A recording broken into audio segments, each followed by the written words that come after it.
state, but we have a very proud tradition in Hawaii of taking care of children and families. We're a progressive state. Historically, we have the literature and the evidence. We have the support, I know, of Kathy Matayoshi and the DOE. We have support of a large number of corporations and foundations. Really now is the time. It's not too late to set matters correctly. I've been teaching kindergarten for 8 years, a mix of junior kindergarten and kindergarten.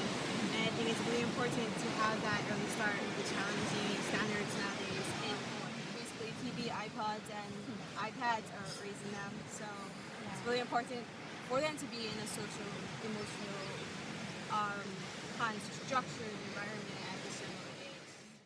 For me personally, as a single mother, it's been a struggle to be able to provide for my daughter as far as, sending her to a good school, and I want her to get the best education possible. And so, what I pay for her preschool now is pretty much the exact same that I would pay for. It costs an arm and a leg for me personally, but I feel it's important for her future that I try and offer this to her. But it's very challenging to get by every month, paycheck to paycheck, with what I'm paying for it. But she's worth it. But I just wish that I could be able to, put more money away.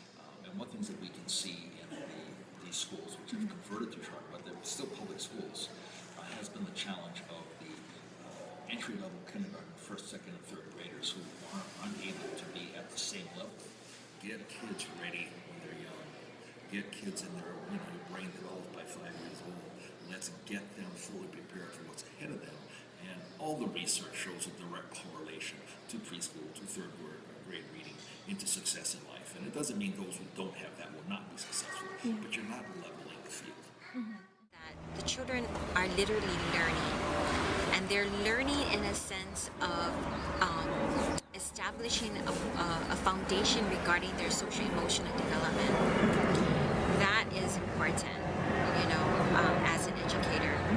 Learning math, they're learning colors, they're learning all their foundational bases. Where we have an economic divide that creates an educational divide in the state of Hawaii. And it shouldn't be done. That's not what America stands for. It should be equal opportunity and equal education levels for all. You see clear divides in Hawaii more than anywhere else, I think, in the United States, where you have ethnic groups of people who really don't interact with other groups of people simply because of the economics of Hawaii. We have a very valley-oriented system where we put groups of people where people are oriented towards, and they don't really get an opportunity due to how our economic system is set up to interact with other groups. And I think we have a cross-the-board education system that actually promotes intercultural exchange. I think that will be a very good thing if we actually try and adopt something like that, as well as move. Like, do you like math, or do you science? Science. What kind of activities do you do in class? Like dinosaur track? Can you tell me what dinosaur tracks is? What is that? Feet? So what do you do? Oh, you cut out a dinosaur feet, then you put it on. And then what do? You walk. Do you make footprints? Yeah, one time there was footprints all over the floor. Oh my gosh, is it like paint? You like playing outside? What kind of games do you play outside? Soccer. Oh, you play soccer? So, do you go on field trips at school? Yeah. You do? We go to the library. You like the library? Yeah. Why? Elaborate on that. Yes. Being an only child, our son, Ryder, there was a big effect. Hanging out with only adults prior to pre-K, you get some social aspects of growing up, but you don't get the social aspects of being with his peers. And after going to basically pre-K, and we had somewhere to send him, so he was able to develop his social skills as well as his educational, his numbers and recognizing letters and words. But just being able to hang out with his friends, and get to play with them on a daily basis was very important as far as in his growth that we've seen. Just tremendous difference in how he was a year ago than he is now. He's just like a sponge, and every single day you can just see the difference in him as far as what he knows and what he picks up. I've been in human resources for just about 20 years.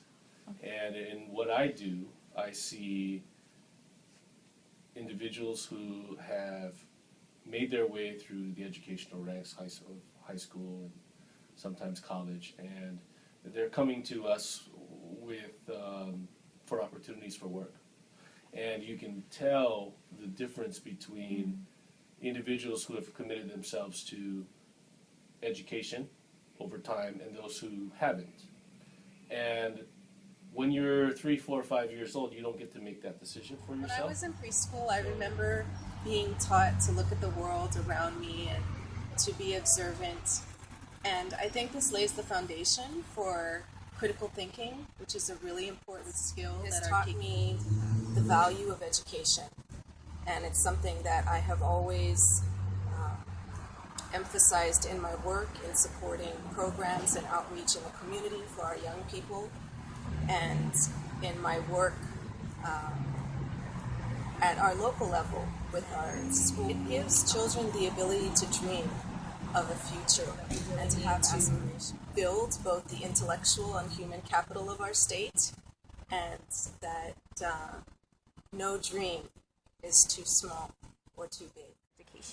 Well, I think both professionally and personally, I've looked at early childhood education as a very serious issue, because what I found was that children who entered kindergarten without a strong foundation of some kind of educational background were at a terrible disadvantage. The state is an investment for our citizens, for the whole community. So I strongly urge them to powerful and effective, to bring your children with you and let them talk about what they want to learn, what they want in their schools, right? Interesting. But if a family person comes in and says, yes, I want these opportunities for my child, they'll wake up and they'll, get out of their, just reading a bunch of paper, and they'll go, oh, here's a human being that is actually addressing the issue. Right. So I would say bring your children, bring your tutus, bring everybody you can down to the legislature, write letters. Hawaii really has the potential to understand how important our children are. I mean, every place does, but Hawaii really treasures our children, and I think we just need to understand more about how critical the education piece is, and that legislators, community members, business people, everyone needs to get involved.